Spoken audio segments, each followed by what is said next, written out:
यह बात हम सब जानते हैं कि पानी का मतलब जीवन है। इसका मतलब है कि अगर हमें धरती के बाहर किसी भी रूप के जीवन को खोजना है तो हमें उन ग्रह को खोजना होगा जहां पानी मौजूद हो। धरती से 62 करोड़ किलोमीटर दूर हमारे सोलर सिस्टम में एक ऐसा ग्रह मौजूद है जहां भारी मात्रा में पानी बसता है। इस प्लैनेट को यूरोपा से जाना जाता है। हमारे सोलर सिस्टम का सबसे बड़ा प्लैनेट जुपिटर के कुल 79 मून्स हैं और यूरोपा उनमें से एक है। यूरोपा जुपिटर का सबसे खास चांद है। वैज्ञानिकों ने पाया है कि एक आम चांद की तरह यूरोपा की सतह पर बड़े बड़े गड्ढे मौजूद नहीं हैं, बल्कि इसका सरफेस काफ़ी हद तक प्लेन पाया गया है। अक्सर एस्ट्रॉइड्स के टकराने के कारण चांद पर बड़े गड्ढे, जिन्हें क्रेटर्स कहते हैं, वह उत्पन्न हो जाते हैं। उदाहरण के रूप में हम अपने चांद को देख सकते हैं, लेकिन यूरोपा के साथ ऐसा नहीं है। ग्राउंड बेस्ड टेलीस्कोप की मदद से वैज्ञानिक इस बात की पुष्टि कर चुके हैं कि यूरोपा का ज़्यादातर हिस्सा बर्फ से ढका है। लेकिन 1979 में 2 वॉयेजर स्पेसक्राफ्ट जब जुपिटर के नज़दीक से निकले तो वैज्ञानिक यह देख के हैरान रह गए कि यूरोपा की मोटी बर्फ के नीचे पानी का समंदर बसता है। जी हाँ दोस्तों, यूरोपा काफ़ी हद तक हमारे एंटार्क्टिका से मेल खाता है, जहाँ बर्फ के नीचे वाटर अपने लिक्विड फॉर्म यानी कि पानी के रूप में मौजूद है। वैज्ञानिकों ने टेलीस्कोप्स के जरिए ऐसा अनुमान लगाया है कि यूरोपा की बर्फ की सतह 25 किलोमीटर मोटी है और उसके नीचे का समंदर 150 किलोमीटर गहरा है। ज़रा सोचिए, धरती का सबसे गहरा पॉइंट 11,000 मीटर गहरा है और यूरोपा का समंदर 150 किलोमीटर गहरा है। आपको जान के हैरानी होगी कि यूरोपा हमारी धरती के 1/4 हिस्से के बराबर है, लेकिन ऐसा अनुमान लगाया जाता है कि वहाँ धरती के मुकाबले 2 गुना ज़्यादा पानी मौजूद है। वैज्ञानिक मानते हैं कि यूरोपा का गहरा समंदर पूरे ब्रह्मांड में एकमात्र ऐसी जगह है जहां एलियन लाइफ की संभावना सबसे ज़्यादा है। अच्छी बात तो यह है कि कोई स्पेसक्राफ्ट इस पानी के सैंपल को भी इकट्ठा कर सकता है, क्योंकि ऐसा भी पॉसिबल है कि यूरोपा का समंदर स्पेस में लीक हो रहा हो। मोनिका ग्रेडी नामक वैज्ञानिक, इनका कहना है कि यूरोपा के समंदर के अंदर ऑक्टोपस जैसा दिखने वाला एलियन क्रिएचर दिखने को मिल सकता है।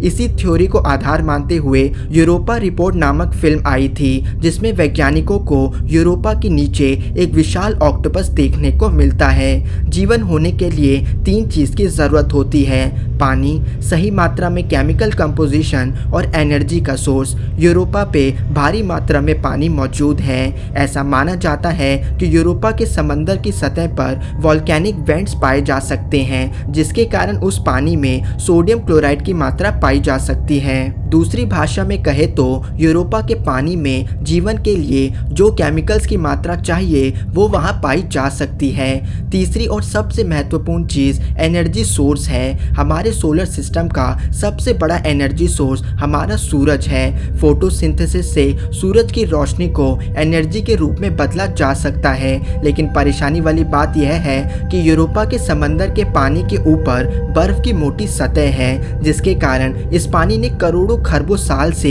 सूरज की रोशनी नहीं देखी है। वैज्ञानिक मानते हैं कि बर्फ की सतह पर एस्ट्रॉइड्स के टकराने के कारण कुछ क्रैक्स जरूर उत्पन्न हुए होंगे, जिसमें से कुछ मात्रा में सूरज की रोशनी पानी के अंदर पहुंच सकती है और जीवन के लिए सही मात्रा में एनर्जी पहुंचा सकती है।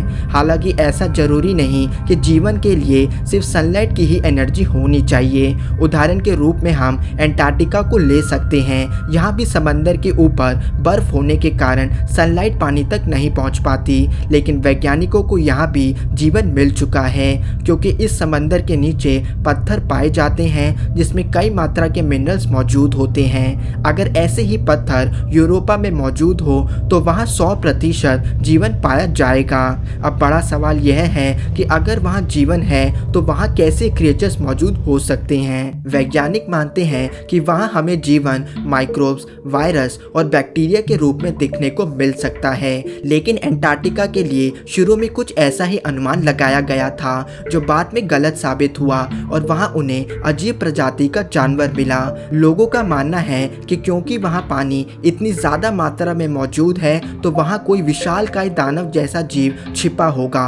लेकिन वैज्ञानिक मानते हैं कि इतने बड़े जीव के लिए भारी मात्रा में एनर्जी का होना जरूरी है और अब तक की जानकारी के अनुसार वहां एनर्जी के सोर्स की कमी है। लेकिन इस बात की संभावना है कि वहां कोई ऐसा एनर्जी सोर्स हो जो हमारी कल्पना से परे हो। जरा सोचिए, अगर वहां विशाल जीव हो तो वे कैसे दिखते होंगे। वे जरूर फिक्शनल बुक्स में दिखाए मॉन्स्टर से मेल खाते होंगे, शायद उनसे भी भयंकर।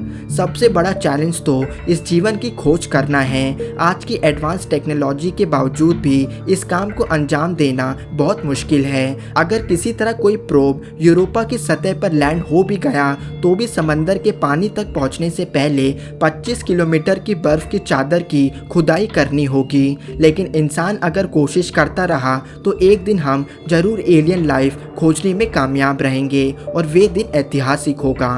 धन्यवाद दोस्तों। अगर वीडियो पसंद आई हो तो हमें लाइक करें और हमारा चैनल थिंक मिस्टीरियस जरूर सब्सक्राइब करें।